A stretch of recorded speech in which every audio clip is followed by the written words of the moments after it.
Hey, this episode of Bass Freaks is brought to you by MXR Bass Innovations. MXR has been a leader in guitar effects for over 45 years. MXR Bass Innovations creates bass effects pedals from the ground up, each one specifically designed for bass players by bass players. Not repurposed guitar pedals, but their overdrive, fuzz, EQ, preamp DI, octave, distortion, compressor, or chorus, these tried and true stomp boxes are designed by Dunlop's award-winning team of bassists and engineers. Go to jimdunlop.com and check out MXR Bass Innovations for your bass effects. Hello, my friends, and welcome to Dunlop Presents Bass Freaks, the place for all us bass freaks to chat it up, gain a little insight and inspiration, and have some fun. I'm your host, Josh Paul, and today we welcome the awesome Peanut from 311. In parentheses, you can see me throwing my hand at you, but I appreciate the compliment. You're super sweet. It takes one to know one. High fives all around. Dude, thank you so much for doing this. How are you, man? Yeah, great. Happy to do it. It's fun to talk music. It's fun to talk bass player. It's fun to talk effects.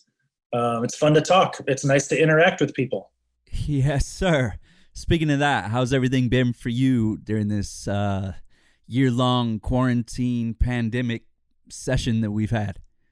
It's the weirdest thing. I was totally asking the universe for a year off because, I've been touring since I was 18, and it's nice to really take a break. But maybe like at the beginning of last summer, I really realized I was getting kind of down from not being in the routine of what I'm used to and seeing so many cities and all that. So it's been a little balancing act, soaking up the family. I've got a 7-year-old and a 10-year-old. That's awesome. Me and my wife are celebrating our 20th anniversary coming up in a few weeks. So it's been really great being home, but you never know how much you miss traveling until you take a year off from it. Right. I hear you. I feel pretty much the exact same way. Let's see. Let's talk about your history. Tell me, Sure. I know you guys have been a band for over 30 years. Am I correct? Yeah, in June, it'll be 31. Oh, my goodness. That's crazy to have that long of a career in one band and just still doing it. I have to say that's pretty... Same guys, too. Oh, is it? Awesome. Yeah. That's really iconic, actually. Was that your first band? Yeah, totally. I mean, I was in little garage bands, but we never played any shows besides maybe like a party here or there. And by the time I ran into Chad, our drummer, he knew Nick and Tim, so the pieces were kind of already in place at that introduction.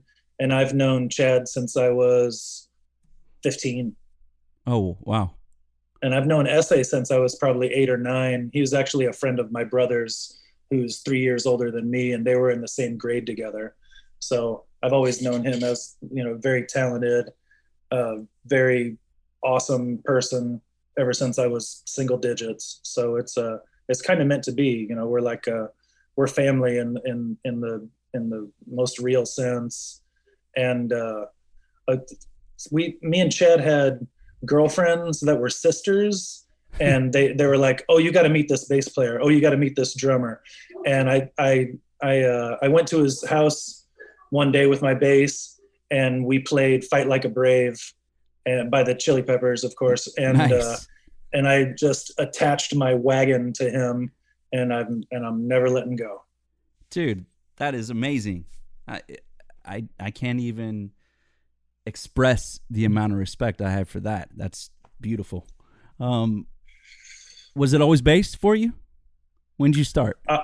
I played violin from 2nd grade until 5th grade or something like that, and then started playing bass at 11, which was right around the same time. I wasn't gonna learn 2 instruments at once, and I really realized that violin was kind of limiting for what I wanted to do with music. Like, I wasn't really listening to a bunch of orchestral music, and I'm meant to get a violin for decades now and still don't have one in the house. But yeah, it Oh, was always bass. I always, when I'd go over to friends' houses that were musicians or were learning to be musicians, there was a guitar laying around, a piano laying around, which I really wish I would have learned when I was a kid, and a set of drums here and there too, which my mom would have been like, "No way." I think if it would have been up to me, I would have probably started on drums. But my mom was like, "Nah, you got to have something with volume control." right. I Yeah. started So on bass was an easy fit. Oh, awesome. I actually started on drums, and we moved into an apartment, so I couldn't play drums anymore, so I picked up the bass. But yeah, I get it. I get your mom. How many drummers' lives were stunted by the practical reality of living in a house or an apartment, even Totally. to higher degree. I was a little Lost bit. drummers. Yes.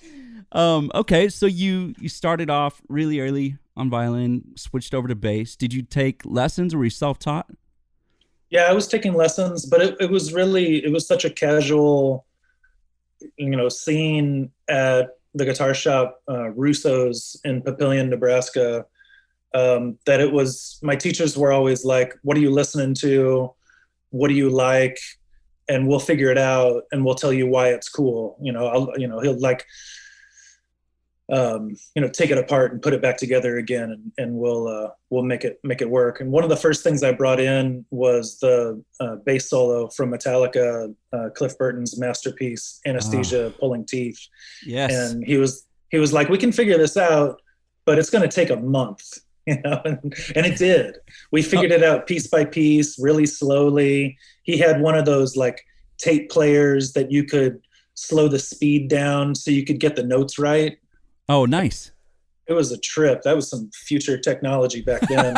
And I think it's the only way we could figure out how to transpose the music back then, because there wasn't any notation for it, not that we could find in Nebraska. But and after learning that and playing it a million times and having it in my head for forever, but back then, as I learned it and as I was learning it and not perfecting it, but getting it good enough, I was boosted in confidence to the stratosphere. Like, this is a solo with a trillion notes, and I can play anything after that. Was kind of my mindset, which was totally false. But it's a good springboard to jump a career off of. Is I, that kind of undying confidence? oh, dude, I think that's pretty impressive, though. Do you have any tapes or anything of you jamming that?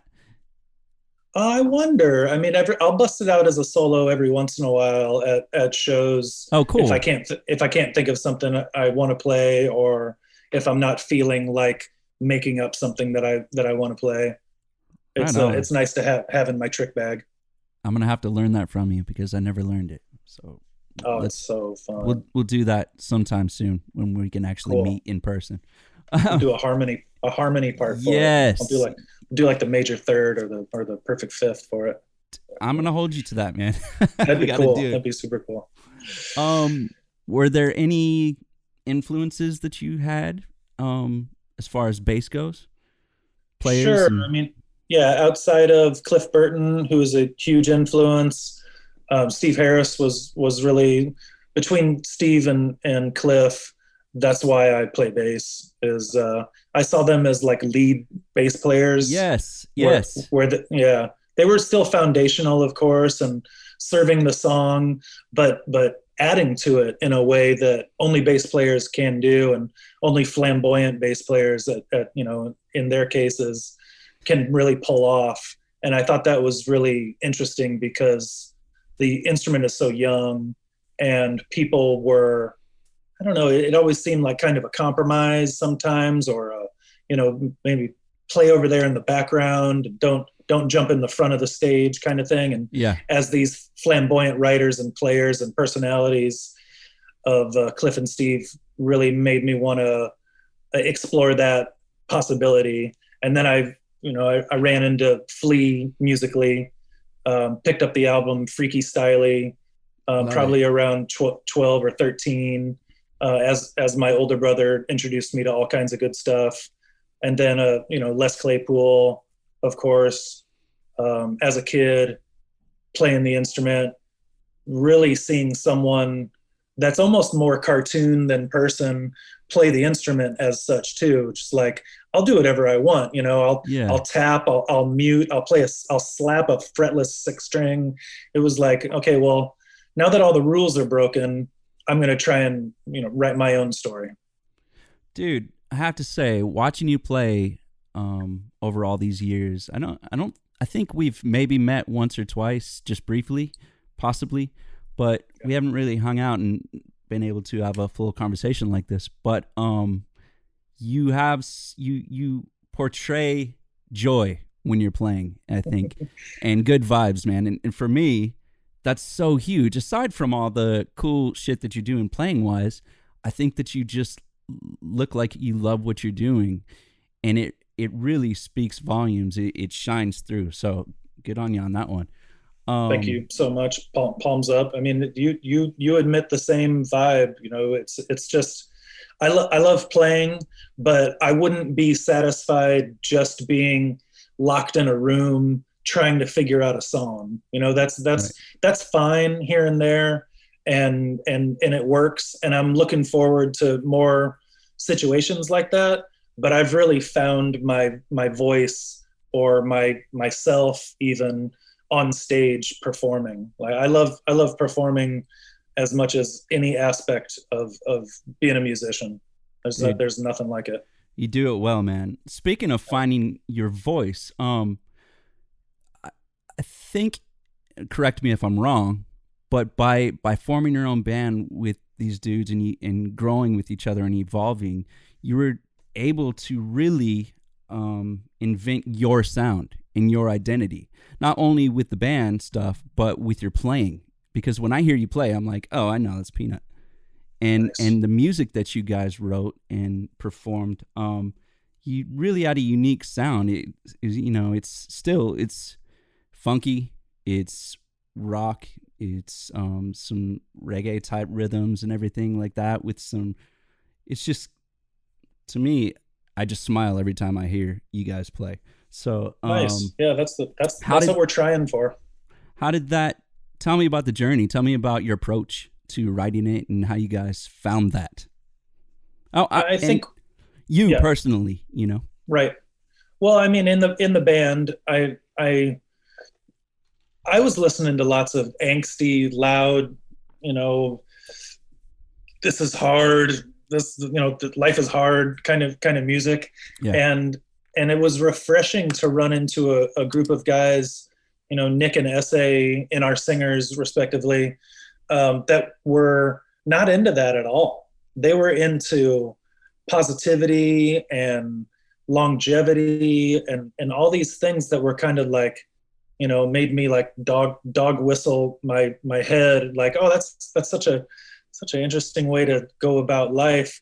And yeah, just it played into the music. I remember Nick sitting down and being like, we don't want to be like we're not the angry band, you know, with all the Seattle sound that was going down in the very early 90s. It was something that we knew would separate ourselves from what was the driving influence at the time. And that's really who we were. Like, it would have been an act if we were trying to be upset or frustrated or in any of these things that come out really well in other musicians, you know, works and pieces and thoughts. But we're just not like that. Life was good in the Midwest. It's you know, it's gorgeous for at least a couple of seasons, and it was fun making music together. So we didn't really have anything to complain about. So we didn't, you know. So we were just into like lifting up our own positive mindset, and it's made it one of the reasons why I think people still listen to us is, you know, it makes it easy to get out of the bed if you're a 311 fan, and just put it on, hopefully feel better. If anything's getting in your way, you'll figure it out. You know, you're bigger than the problems that you're running into, and all those things have made it you know, easy for journalists to kind of dismiss us, and then also at the same time, just we can write our own story and no one really gets in our way. So it's kind of great like that. I agree with you, man. As far as writing and your approach to coming up with your bass lines and the sound and the relationship you have with your drummer, can you tell me how you approach that? I mean, the way I write is all improv. I mean, I give hear me a that. beat. I hear Yeah, that. give me a beat, and I'll come up with something. Right on. I did a session with DJ Lethal a few months ago, and he just played a beat, and he left the room and let me have at it for an hour more or Yeah. less. And every once in a while, he'd open the door and be like, "You're doing great," and just disappear. And it's just so I love creating like that. That's the funnest way for me. I mean, I can figure things out if I need to, and I'm getting more and more into laying down keyboard parts and chords, and then coming up with a bass melody and stuff like that. Very My cool. wife's birthday was last week, and I wrote her a song, and Awesome. the chords kind of came first, and then I came up with a melodic line, which Nick, our singer, helped me with, and yeah, it's just great kind of advancing on that. So as I am stuck in a fixed situation where I have a lot of time to write, I am using more and more tools instead of just my bass, my bass skills. Bass I love, ripping. yeah, I like writing beats. I like laying down chords. I like adding other instruments to it. I never really had my pedal board at home before, so having that as easy access just really opens everything up as far as creatively. So shout out to Dunlop for my MXR stuff that I just adore. Boom. I use that stuff too, and we're actually alike in so many different ways when it comes to approaching creativity, and also productivity and staying busy and trying to stay positive through all of this time. Because, like you, I've been touring since I was 18 straight. This is the longest I've ever had off, but I've been able to stay creative, do things that I haven't done in a while, and spend so much quality time with my family. So I'm grateful for that. Yeah, that's perfect. I mean, it is what it is. It's not easy, but I think the kids me and my wife were talking about it the other night. I think the kids are going to see this as really like a great time. It was limiting, but it was so rich. Like, we're taking such good care of each other, and we're within each other's grasp, and enjoying that as much as we humanly can. Right on, man. That's what it's all about. Dude, let's talk about your gear. Basses. I know you're playing Warwick. Are you still, is it the thumbs or the streamers? What do you use mostly? I usually use streamers. My signature series is based off of a streamer. That's what I play on stage, but I love having lots of instruments around just in case I want to try something else. But Yeah. nothing ever really beats my 2005 signature series from Warwick. I've put it up against everything that I have, and it Really? always just kind of comes out on top. That's I don't know, home for I don't know you. what it is. Yeah, it Nice. can do anything. Tell me about it. It's here's my secondary version of it. I know we're not on video, but it's going to make it easier to talk about. I designed the inlays, which are like yin yans. I mean, they're like spirals, as you can see, Awesome. and I had them put on a drop D hip shot style tuner on the B string, so I can hit a low A. What gauge strings do you use for that to get Because I'm down heavy there? metal. Yeah. Metal. Metal. Metal. This is a 130. Okay. I do 40, 60, 80, 100, 130. Nice. Which strings are you using? I'm using GHS boomers. Okay. Cool. Right on. Battle Creek, Michigan for life. And, I had them do the pickup situation different with a humbucker, so I can have that little, whatever Music Man kind of meat to it. Yeah. And the jazz in front. But because the jazz pickup is angled. yeah, Interesting. yeah, I don't know. That was one of their suggestions. I probably wouldn't have picked it out like that, but now I'm so used to it, I can't play without it. And Was then there a my reason for that, I do you don't think? know. We Okay. need to ask. We got to ask the Yeah, we Germans. got Ask the Germans. But I'm always my signature series has a sandwich right in the middle of Purple Heart. So we change the ah tops and the backs, but always have Purple Heart in the middle. amazing, dude. That is awesome. It's a beautiful bass. I Um love it and so much. your What such an tone honor. your tone is pretty growly. It always cuts through all of the stuff that you, at least recording that I've seen. Which amps are you using? I'm using Warwick Hellborg, their Hellborg stuff, Oh, which cool. I think Okay. they've stopped making. So repairing it is interesting. But they gave Yeah. me one of the first rigs. I've got like single digit number serial numbers on the back of a bunch of my speakers. When you're out there, because I know you guys are doing huge shows. How many? Let's be real. How many cabinets are you using for real? I'm using. I've got four.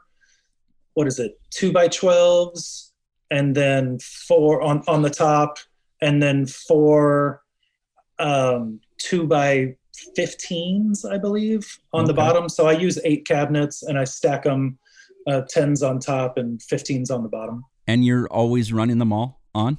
Yes, yes, Wow. That is yeah. just a mountain of There's sound. stage limit. Yeah, and Yeah. it's one of the first amps I've really been able to hear.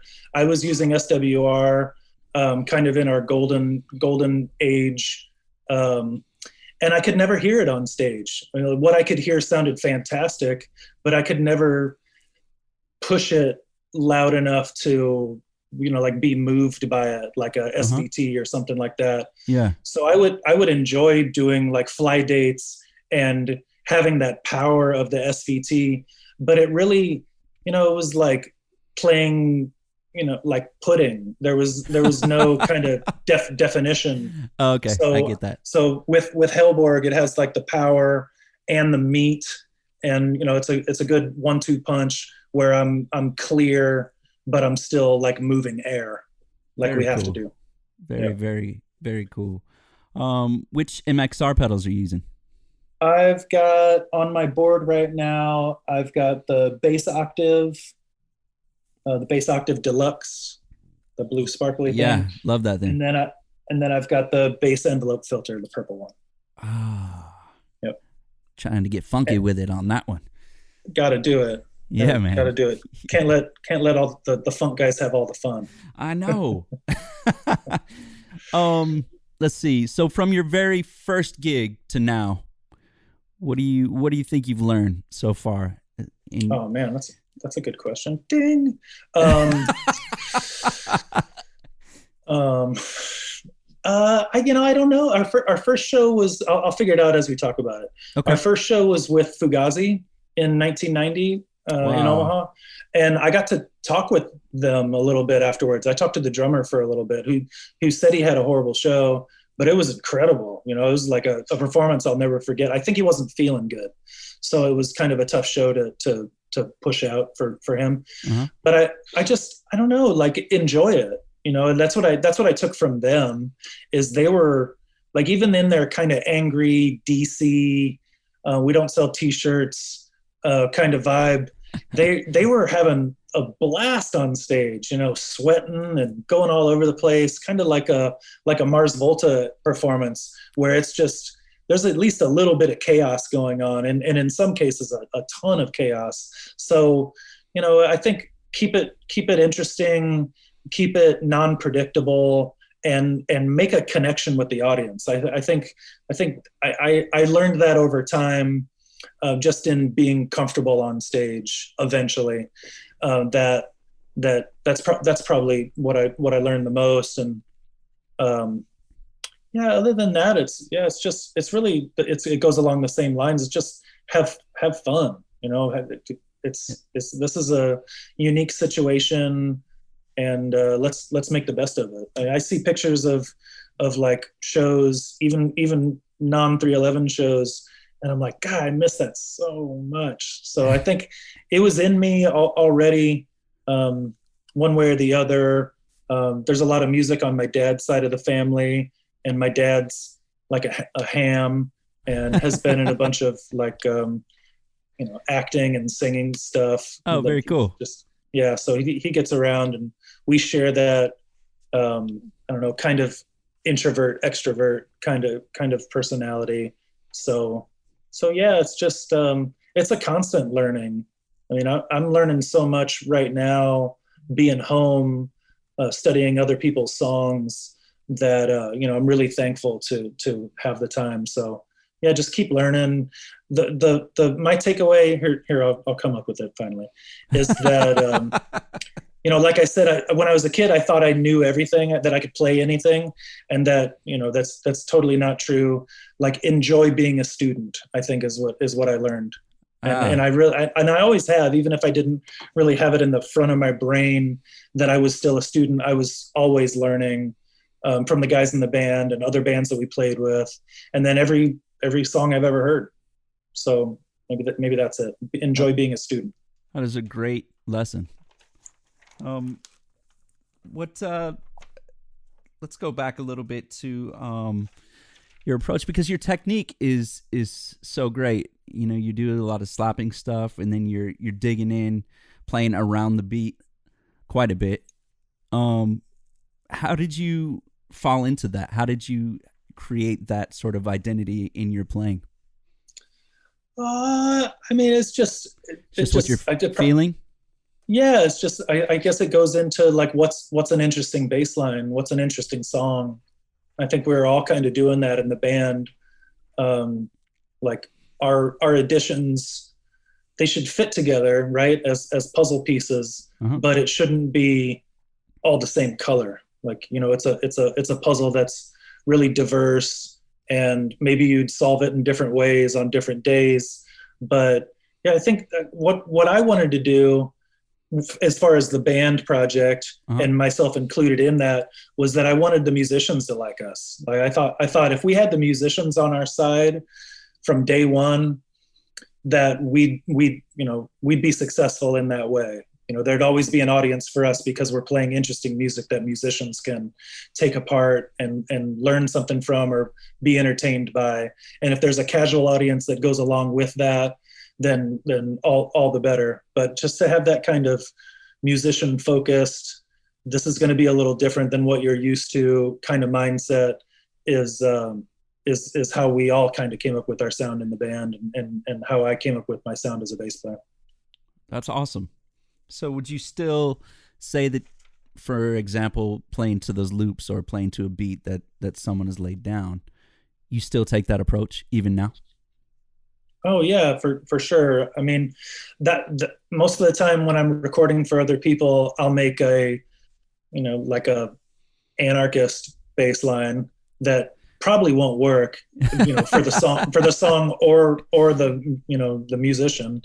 And then I'll be like, okay, well, here's what you want, Right, here's what you want, maybe a little bit more syncopated, but I'll always try to give who I'm working for, who I'm recording with, even and in the band, maybe a little too much, see if they're open-minded to that.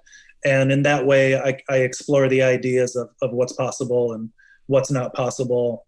And sometimes like fall flat on my face about it. I remember working with Bobo from Cypress Hill on a project, and I gave him the nuttiest line I could, because I knew Mixmaster Mike was going to be on the track as well. And his response back to me was, play it in key. And I was like, oh man, crushed. I thought we were gonna have, yeah. I was like, I wasn't in the key. Like, I thought it was whatever. So I dialed it back and gave him exactly what he wanted. And I'll always do that. I don't mind being wrong or trying to give too much, because you can always fall back on like a traditional foundational, even still interesting bass line. But I like pushing those buttons. I think experimentation is key, and not being afraid to take things to the limit because you never know what's going to come up or what's going to happen. My ear's a lot better now. That was years and years ago, and I've been now you're in key. I learned a lot from just that criticism. I was like, oh, okay, well, I got to stay in my lane a little bit. Maybe I'll be in my lane. Oh man, that is awesome. I'm gonna have to say that even if somebody sends me a perfectly performed piece, say, dude, yeah, that's cool and everything, but can you play it in key next time? See what they say. Yeah, oh man, it was humbling, dude. What was your first bass? I had a P copy that was made by a company called Phantom. Ooh, so it was sounds mysterious. It was mysterious. I played it so much, and I couldn't wait to get rid of it. Oh, really? Second bass, yeah. It was. I don't know. It was limiting. I don't know why, but I got a Fender Jazz Special after that, which was their precision jazz combo. Okay. On I guess a jazz neck, as I remember it. And man, I wish I had that bass still. That bass was incredible. What was your favorite thing sparkle. about it? That I could get that brightness that I wanted to. Okay. That I was hearing from, like Chris Squire and even Steve Harris, and then also like the pop songs going on, with like, I don't know, I want to say Pino Palladino, but he doesn't really have that bright of a sound. Ooh, but you could amazing. dial it. Oh gosh, masterclass. Yeah. But you could dial back the brightness and make it more thumpy and wompy and all that, which is great. But yeah, I found the tonal diversity really like appetizing in my first Fender. Awesome. Very cool. And now you have a little bit to choose from, and we're grateful, I would say. Yeah, and I wouldn't be playing Warwicks without Norwood from Fishbone. Oh, yes. Hearing that growl and his vocabulary on the instrument made me want to swim in those same waters as the maestro Norwood himself. Yeah, he was definitely one of my influences as well. And then being in LA, getting to see them play so many times, one of the best bands I've ever seen. My life. Oh, Fishbone. The definition of leave it on the stage, or take it to the stage, like Parliament said. It's like, you want to talk, let's take it to the stage and see what happens. Yeah, man. So now that you're a successful bass player, and what do you do to practice to keep you moving forward? Oh, I'm obsessed with this YouTube channel. There's this guy, I think he's in Austria. Maybe I'm getting the country wrong, but he's way out east, across the pond, and he's got a page called Cover Solutions. Oh, cool! And he's got like 700,000 subscribers. He's been doing it for years and years, probably like 6 or 7 years now. And speaking of Pino Palladino, I learned every time you go away. Like last week, as I was the fretless line, right? The fretless line that is just incredible. And I've just been kind of trying to challenge myself, looking for what are the most difficult bass lines or iconic lines that a lot of people can't play. So I went through Roundabout by Yes, Rio by Duran Duran, and Every Time You Go Away, which is actually a Hall & Oates song that Paul Young covered a few years later with Pino on the bass. So that means that he doesn't even get credit for writing that line, I'm assuming, right? I've heard that story so many times, man. It's not there. It's not his composition, but he wrote all over it. Yeah, he did. Oh, it's so fun. I have a hard time not like leaning on those lines because they're so unique and they're so epic, they're so new to my vocabulary. Yeah, love it. So yeah, I'm learning all kinds of other people's songs.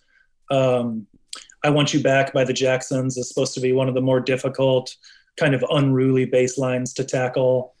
And I've learned a bunch of songs from artists that I never would have heard of before because of this YouTuber.